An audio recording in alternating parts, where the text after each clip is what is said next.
Film ini bermula dari kelahiran seorang bayi laki-laki yang lahir di desa terpencil ini, yang membuat sang ayah dan seluruh keluarganya begitu senang. Dan sang ayah pun dalam kebahagiaan ini memberikan nama untuk bayi itu Hasan, guys. Seiring bertambahnya usia Hasan, ia pun semakin pintar dan permasalahannya pun ikut besar. Karena Hasan begitu kritis menanggapi hal-hal keagamaan yang menurut dia tidak masuk akal, sampai membuat pendeta kuil pun kadang kewalahan dengan pertanyaannya. Hasan juga menanyakan mengapa mereka harus ke kuil setiap hari dan juga menyembah dewa untuk mendapatkan berkah, tapi ibunya yang sabar selalu saja memberikan anaknya. Itu penjelasan. Suatu ketika saat Hasan berumur 10 tahun, dia pun harus kehilangan ibunya, guys. Sedangkan ayahnya menikah lagi dengan wanita lain, sehingga Hasan pun harus tinggal bersama paman dan bibinya yang hijrah ke kota Bombay, yaitu sebuah kota yang dibangun dengan 7 pulau. Sebagai maharaja Inggris untuk putrinya, raja juga menyewakan kota ini kepada India Timur dengan harga sewa 10 per tahun. Di tengah distrik kota, ada sebuah halfling besar di antara 7 halfling lainnya. Di kota ini, paman Hasan tinggal di dekat halfling agung, dan disinilah Hasan memulai hidup barunya, guys, di bawah bimbingan paman dan bibinya yang sangat taat kepada ajaran agama itu. 12 tahun kemudian, Hasan tumbuh menjadi pemuda tampan dan juga terpelajar, guys. Hasan tidak membedakan kasta di antara orang-orang, walaupun kasta Hasan dipandang lebih tinggi. Dia kerap kali terlihat berbagi makanan dengan kaum yang dianggap lebih rendah, sehingga mereka pun takut jika nama Hasan tercemar. Tapi Hasan tetap saja tidak peduli dengan hal itu.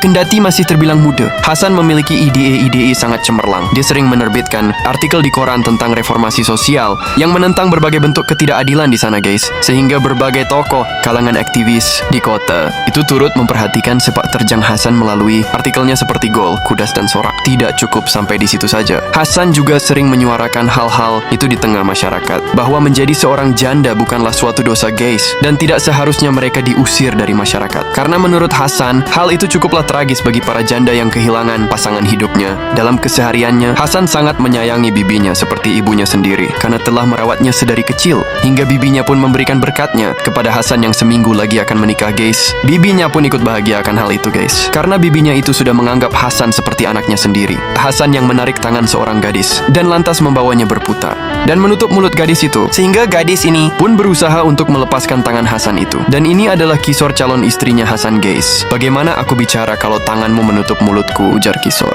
Kemudian Hasan ingin menaburkan pewarna holi pada Kisor, namun Kisor melarang karena pendeta Zizi belum merayakannya, kata si Kisor. Lalu Hasan menanyakan tentang kebenaran itu, karena tidak ada di Alkitab, tapi Kisor mengatakan bahwa semua persembahan kepada pendeta adalah perintah dari Tuhan. Hasan yang tidak percaya itu memberitahukan bahwa seharusnya tunangannya lah yang pertama berhak melakukan itu. Namun Kisor bilang pendeta agung lebih penting daripada tunangannya itu, guys. Di tempat lain, pendeta turun dari singgasana dan itu adalah pendeta bernama Zizi. Seluruh orang berteriak memuji dan mengagung-agungkan namanya sambil melemparkan bunga. Lalu dengan bertelungkup di bawah lantai, Maker menggunakan tangan untuk menyambut kaki si Zizi yang berjalan melangkah maju. Betapa ini sangat mengesankan karena ribuan orang yang hadir begitu memujanya seperti Tuhan. Sesampainya Zizi di halaman luar Havli yang agung itu, dia pun melemparkan pewarna yang menandakan bahwa perayaan Holi pun sudah dimulai, guys.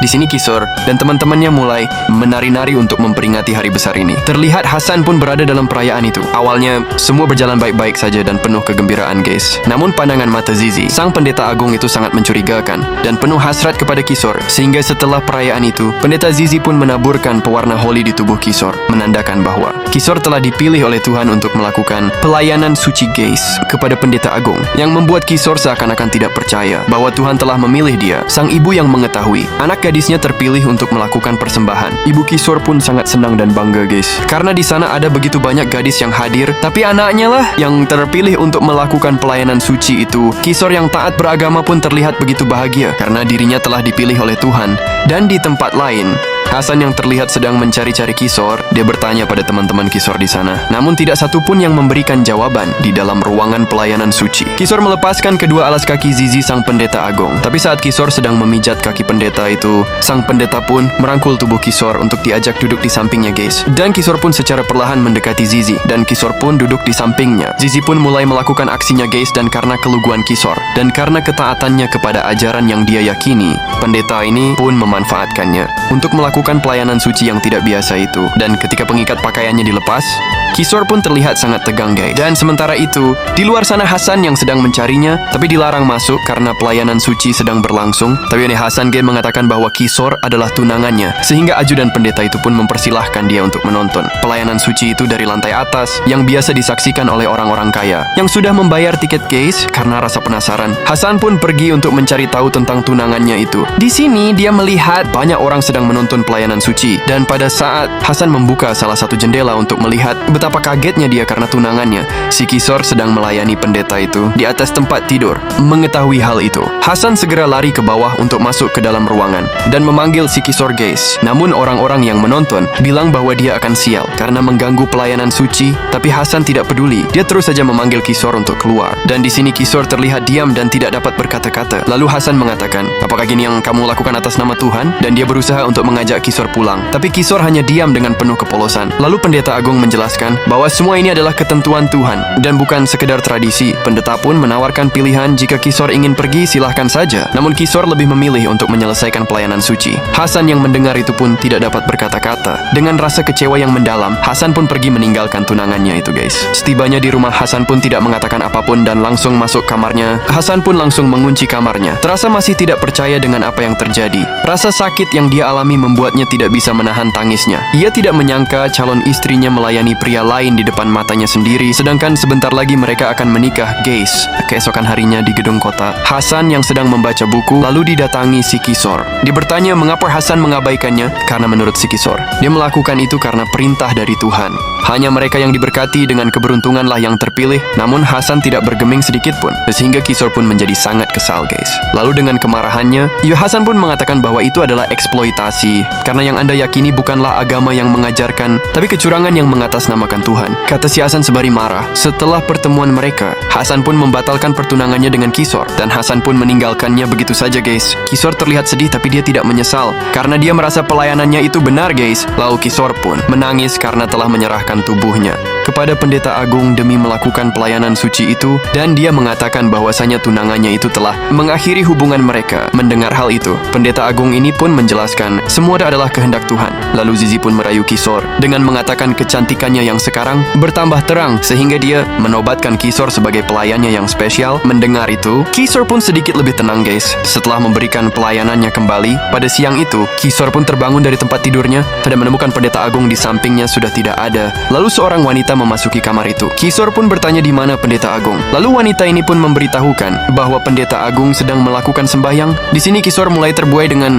apa yang telah diucapkan pendeta agung yang menganggapnya sebagai pelayan spesial. Kemudian ketika dia keluar dari ruangan itu, Kisor pun menemukan sandal pendeta agung yang berada di depan sebuah pintu. Namun pada saat Kisor ingin masuk ke dalam untuk menemui pendeta agung, dia pun mendengarkan pendeta sedang berkata-kata kepada seseorang bahwasanya ada 3 jenis pelayanan kepada Tuhan. Yang pertama adalah pelayanan rohani dengan bersembahyang, yang kedua pelayanan materi dengan bersedekah, dan yang ketiga adalah pelayanan fisik dengan menyerahkan tubuh kepada Tuhan melalui pendeta. Apakah Anda ingin menjadi pelayan spesial? Kata si pendeta agung yang membuat Kisor pun seketika langsung kecewa, guys. Lalu Kisor pun berusaha untuk mengintip ke dalam, dan ternyata Kisor menemukan adiknya Devi di dalam sana. Kisor segera masuk untuk menyuruh adiknya itu keluar dari sana, guys. Dia terlihat sangat marah sehingga menarik adiknya itu untuk segera pergi. Terus Kisor berkata kepada pendeta agung bahwa dia adalah adiknya. Bagaimana Anda mengeksploitasi wanita atas nama Tuhan? Kata si Kisor sembari marah. Namun pendeta agung ini hanya diam saja.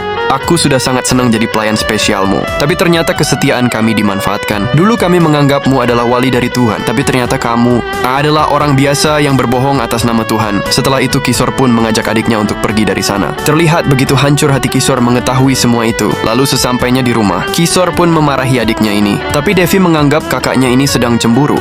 Lalu dengan penuh penyesalan Kisor pun memberitahukan bahwasanya dia sudah memberikan kesuciannya untuk pendeta itu, yang seharusnya dimiliki Hasan sebagai calon suami. Dan Kisor tidak menyangka bahwa ketaatannya beribadah telah dimanfaatkan.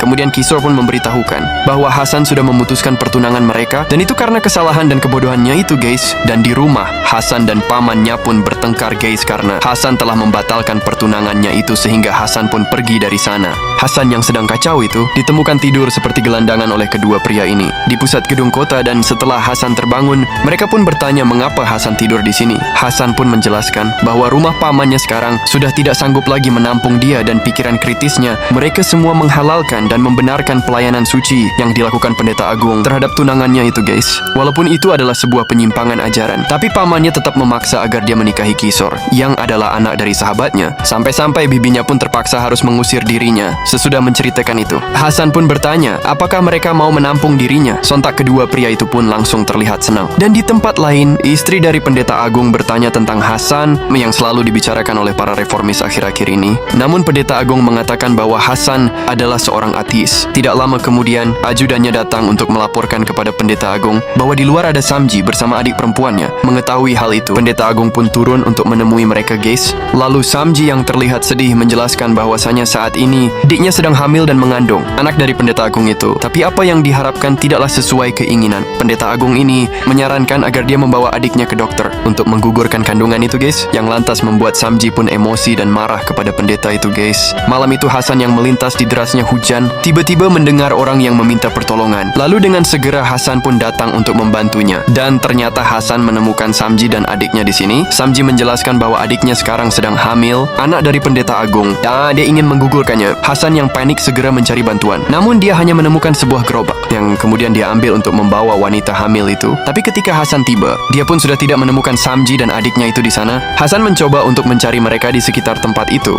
Dan Hasan pun bertanya pada seorang pendeta yang dia temui. Tapi pendeta tua ini berkata bahwa ada banyak wanita seperti itu yang sudah menjadi korban Zizi sang pendeta agung. Lalu mengapa kalian membiarkannya, kata si Hasan. Semua karena dukungan masyarakat yang menjadikannya begitu besar. Dan berkat itulah dia bisa berkuasa serta mengumpulkan banyak uang dengan mengatasnamakan agama dan Tuhan. Sehingga para pendeta lain tidak punya pilihan selain diam. Setelah mengatakan semuanya, pendeta ini pun kemudian pergi. Keesokan harinya, Hasan membicarakan tentang hal ini kepada Narogi, seorang pimpinan redaksi koran. Namun Narogi menjelaskan bahwa semuanya tidak semudah itu untuk melawan pendeta agung. Tapi Hasan bersikeras untuk melawannya karena menurut Hasan, semua ketidakadilan itu harus diungkap. Berbicara ketidakadilan, Narogi pun memberikan pemahaman kepada Hasan. Tunangannya tadi baru saja datang, Kisor, ke sini dan dia mengakui semua kesalahannya terkait tentang reformasi sosial yang selalu Hasan suarakan. Seharusnya Hasan memberikan kesempatan kepada Kisor untuk memperbaiki kesalahannya. Walaupun pertunangan itu sudah diputuskan, namun reformasi sosial itu harus dimulai dari dalam dirimu sendiri, kata Narogi. Mendengar hal itu, Hasan pun tergugah dan dia ingin menemui Kisor. Tapi tiba-tiba seseorang datang dan meminta Hasan untuk melihat semua yang terjadi di luar. Dan ternyata di tempat itu sudah banyak orang yang berkumpul guys. Hasan pun semakin penasaran apa yang sedang terjadi. Ia pun berjalan mendekati kerumunan itu.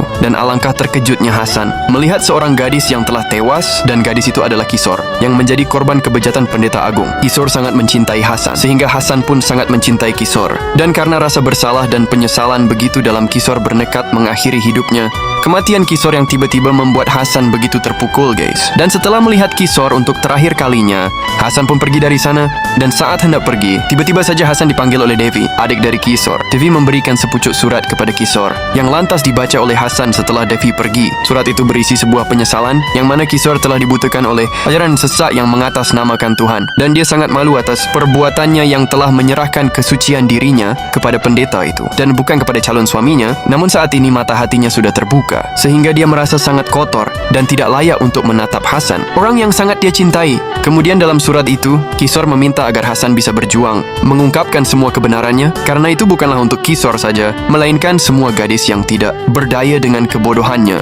Lalu dengan begitulah, jiwaku akan bersemayam dengan tenang, tulis Kisor dalam suratnya sebelum dia mengakhiri hidupnya itu guys. Setelah membaca surat itu, Hasan pun merasa sangat terluka dan marah. Dia berjalan di tengah derasnya hujan yang turun malam itu, dan Hasan melangkah masuk menuju Hafli untuk menemui Zizi. Lalu ia pun berteriak-teriak memanggil pendeta agung itu. Tidak lama kemudian, pendeta itu pun keluar guys. Dan Hasan mengatakan bahwasanya kematian Kisor adalah pembunuhan dan kamu adalah dalang utamanya. Lalu bagaimana jika putri dan istri Anda yang melakukan pelayanan suci itu? Kata si Hasan yang membuat pendeta agung itu pun marah. Lalu Hasan bertanya mengapa dia begitu marah. Sedangkan dia tidak keberatan menghilangkan kesucian wanita lain dengan tipu muslihatnya atas nama Tuhan. Kemudian Hasan berjanji akan melawan semua kejahatan itu dengan tulisan-tulisannya di koran. Tapi pendeta ini berkata bahwa itu akan sia-sia saja karena dia adalah utusan Tuhan yang punya kekuatan agama dan pengikutnya yang banyak, guys. Sedangkan Hasan hanyalah seorang pelayan Tuhan biasa. Lalu keesokan harinya, Hasan pun menyerahkan artikelnya kepada Narogi. Pimpinan redaksi koran, Narogi bilang ini tidak dapat diterbitkan karena merupakan serangan langsung terhadap pendeta agung dan semua pengikutnya, guys. Pria ini juga memperingatkan Hasan agar mengatur ulang rencananya sebab para pengikut pendeta agung tidak akan mentoleransi tuduhan itu. Narogi juga menyarankan agar Hasan mencari solusi lain agar semua bisa berjalan dengan baik. Kemudian Hasan pun memiliki ide untuk membuka korannya sendiri yang lantas disetujui oleh kedua pria itu, guys. Beberapa hari kemudian, kantor baru pun dibuka dan diresmikan, guys, dengan nama Surat Kabar Cahaya Kebenaran. Hasan pun mulai mencetak korannya. Tapi ketika di malam harinya, saat koran-korannya itu akan disebarkan ke seluruh pelosok kota, kereta kuda yang membawa koran-koran itu pun dihadang oleh para pengikut pendeta agung sehingga menyebabkan seluruh cetakan koran itu pun dirampas dan dibakarnya hingga habis oleh pendeta agung. Namun pendeta tua itu datang mengambil salah satu artikel koran itu dan dia mengatakan bahwasanya koran ini bisa dibakar, namun tidak dengan kebenarannya. Lalu dia menyarankan agar pendeta agung segera meminta maaf dan memperbaiki diri sebelum semuanya tidak terkendali atau para pengikutnya nanti akan mengetahui semua penyimpangan itu. Mendengar itu, pendeta agung pun memerintahkan kepada semua bawahannya agar menutup semua pintu bangunan suci untuk umatnya hari ini. Lalu bagaimana umat akan bersembahyang besok untuk mengakhiri puasanya? Kata pendeta tua ini, guys. Kemudian pendeta agung pun menjelaskan bahwasanya semua umat akan menyalahkan Hasan dan akan memaksanya untuk meminta maaf, dan begitu si Zizi akan merasa menang melawan Hasan dan pintu-pintu pun mulai ditutup satu persatu, guys. Keesokan harinya ribuan orang berteriak di luar pagar meminta bangunan suci dibuka agar mereka bisa bersembahyang. Tapi karena pendeta agung menyalahkan Hasan dalam kasus ini, Hasan pun dipaksa oleh ribuan massa yang meminta dia untuk meminta maaf kepada pendeta agung, guys. Namun Hasan tidak kehilangan akal, segera membawa foto dewanya dan kemudian dia pun berdoa di sana. Setelahnya Hasan melakukan pidato di depan ribuan pengikut pendeta agung itu. Dia pun berkata untuk apa dirinya meminta maaf.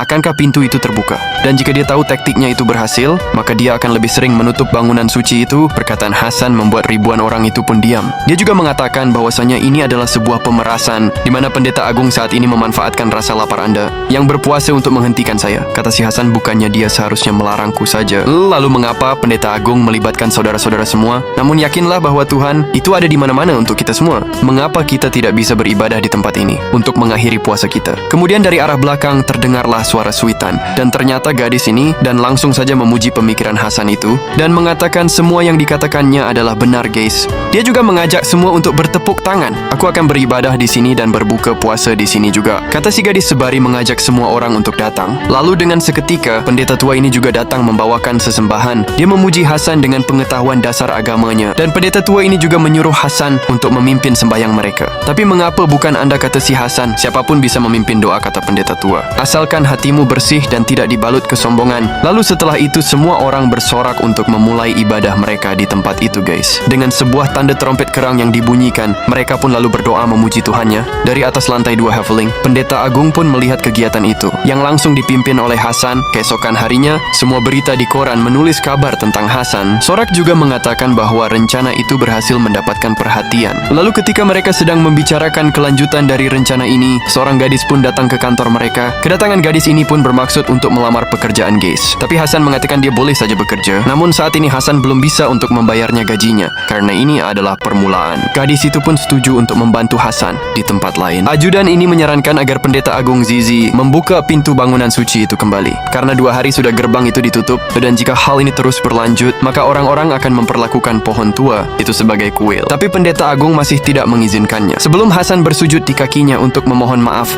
malam harinya pendeta agung juga memanggil ayah Hasan. Pendeta agung ini memperingatkan si ayah agar dia dapat memberikan nasihat pada Hasan karena semua keseimbangan dan keharmonisan masyarakat adalah tanggung jawabnya. Dan pendeta agung ini pun tidak ingin ada perusak keseimbangan ini. Namun jika itu terjadi, dia tidak akan segan-segan untuk membasmi wabah itu. Setelah pertemuan mereka keesokan harinya, ayah si Hasan pergi untuk menemui anaknya itu, guys. Melihat ayahnya datang, Hasan pun sangat senang. Lalu ayahnya pun memberikan selembar kertas untuk diterbitkan. Kertas ini berisikan sebuah kalimat tentang pemutusan hubungan antara Hasan Hasan dan keluarganya itu, Hasan juga tidak berhak mewarisi nama dan hartanya. Dan mulai sekarang mereka tidak memiliki hubungan apapun terkait tindakan Hasan membaca tulisan ini. Hasan tidak yakin jika itu adalah catatan ayahnya dan dia mengira bahwasanya itu adalah kalimat dari pendeta agung. Ayah Hasan berusaha untuk menasihati Hasan agar dia tidak terlampau jauh, namun tekad Hasan sudah bulat dan dia pun menyuruh Sumita untuk menerbitkan tulisan itu besok segera. Sumita yang mencoba menghibur Hasan yang terlihat sedih saat itu. Tapi Hasan yang tampak murung hari ini pun merasakan bahwa dia hidup sudah sendirian karena orang-orang yang dicintainya sekarang sudah pergi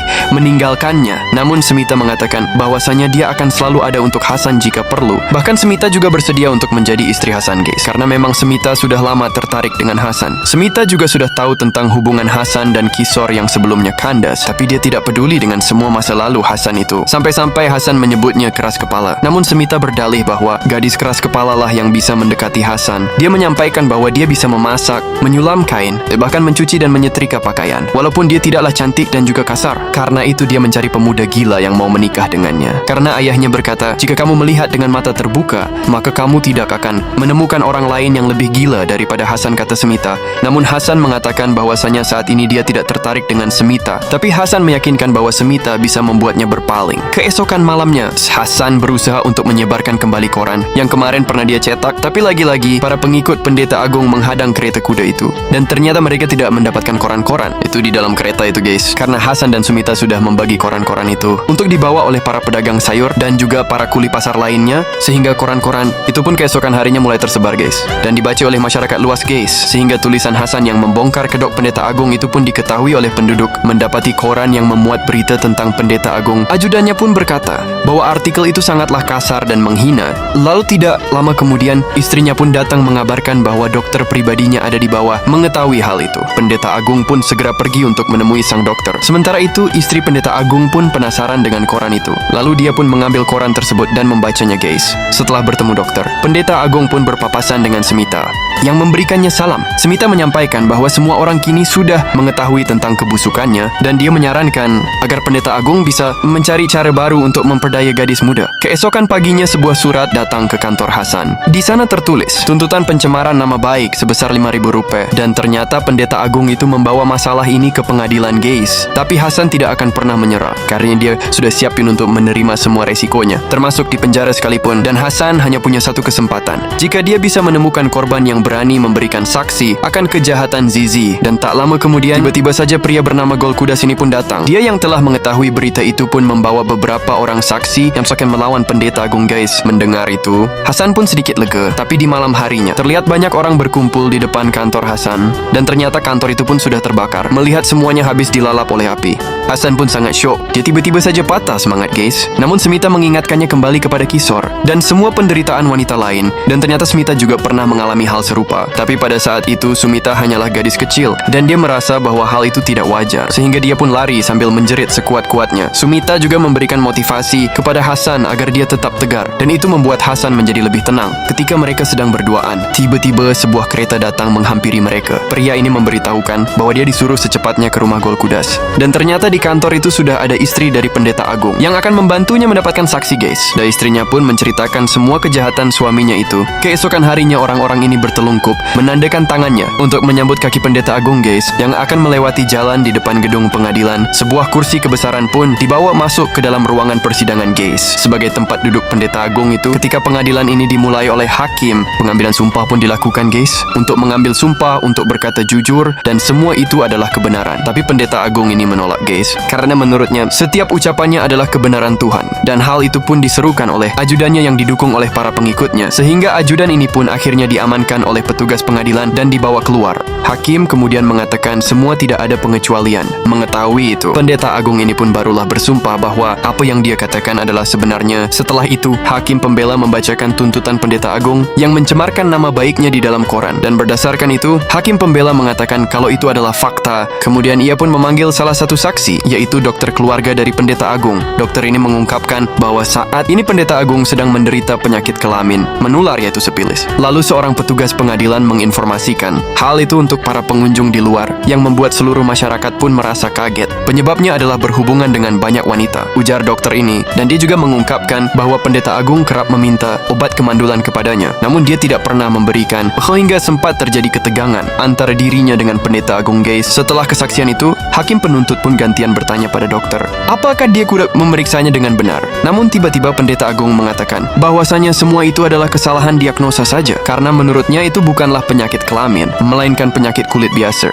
Kemudian hakim penuntut bilang bahwasanya itu tidak bisa dijadikan bukti, karena mungkin kesalahan diagnosa saja. Sedangkan permintaan obat kemandulan tersebut tidak bisa dibuktikan hanya dengan kata-kata saja, tapi dokter harus punya saksi tentang hal itu guys.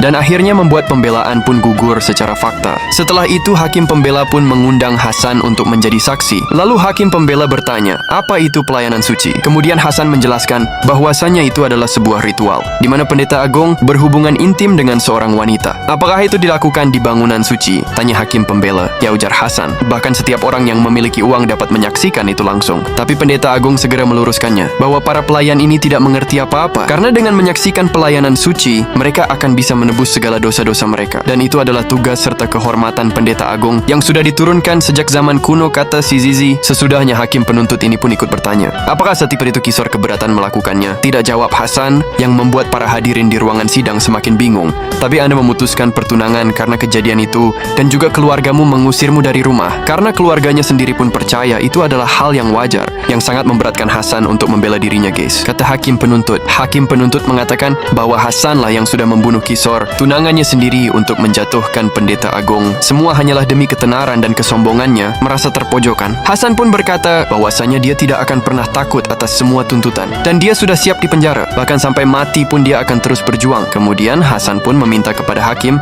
agar bisa mempertimbangkan ini dengan benar, sebab dalam pengalaman hidupnya yang tumbuh dalam lingkungan keluarga, beragama dan menempuh pendidikan di perguruan tinggi, tidak ada satupun kitab suci yang membenarkan tentang hal itu guys. Lalu Hasan pun mengutip tentang ayat yang sudah dimanfaatkan oleh pendeta agung untuk menghalalkan penyimpangan, itu Tuhan adalah pelindungku, jiwa kekayaan, serta tubuhku semuanya adalah milik Tuhan. Apa yang telah ditafsirkan oleh pendeta agung tentang hal ini? Tanya Hasan. Kemudian pendeta agung menjawab, sebuah pengorbanan tubuh, wanita secara sukarela untuk pelayanan suci, demi menghapuskan semua dosa mereka kepada Tuhan. Lalu apakah semua wanita harus tidur dengan pendeta agung terlebih dahulu, baru bisa tidur dengan suaminya? Kata si Hasan. Kemudian dia mengungkapkan bahwasanya Tuki adalah tafsir yang salah. Sementara semua kitab suci itu ditulis dalam bahasa Sanskerta, yang belum tentu pendeta agung bisa membacanya. Dan tafsir tentang penyerahan tubuh bukanlah seperti yang dimaksudkannya, namun lebih mulia daripada itu. Semua tentang manusia yang adalah ciptaannya dan akan kembali kepadanya. Sudah mengungkapkan itu, Hasan pun pasrah apapun hasilnya guys. Karena inti dari persidangan ini adalah agar dia bisa meluruskan penyimpangan itu, dan dia tidak memiliki bukti, melainkan hati untuk semua ibu yang terus merasa bersalah di hadapan suaminya. Sebab hal ini akan terus berlanjut sampai adanya kebenaran tentang itu. Walaupun saya di penjara, saya akan terus bersuara, kata si Hasan. Mendengar ucapan itu, Sumita pun hanya bisa menangis. Lalu tanpa diduga-duga, tiba-tiba saja bibinya pun muncul guys, dengan sangat tegas mengajak semua para ibu-ibu untuk ikut bersaksi. Dan ternyata bibi Hasan yang dulu telah mengusirnya sudah mempersiapkan semua itu, karena dia juga adalah korban dari pendeta Agus itu semasa dulu. Selama 7 hari persidangan berjalan, 32 saksi dihadirkan. Para wanita yang menjadi korbannya pun silih berganti mengungkapkan kebenaran, termasuk para suami dan orang tua yang juga membela istri dan anak gadis mereka guys. Sehingga hakim pun memutuskan bahwa Hasan tidak bersalah, sedangkan pendeta agung harus dipenjara seumur hidup karena pasal berlapis yang dia terima atas kesalahannya. Setelah persidangan ini selesai, para pengikut pendeta agung pun tidak lagi memuja-mujanya seperti dahulu guys. Bahkan tatapan mata mereka terlihat begitu penuh kebencian terhadap pendeta itu. Nah guys, begitulah akhir dari cerita Mimin. Dan terima kasih yang sudah menonton hingga selesai. Sampai berjumpa lagi, bye-bye.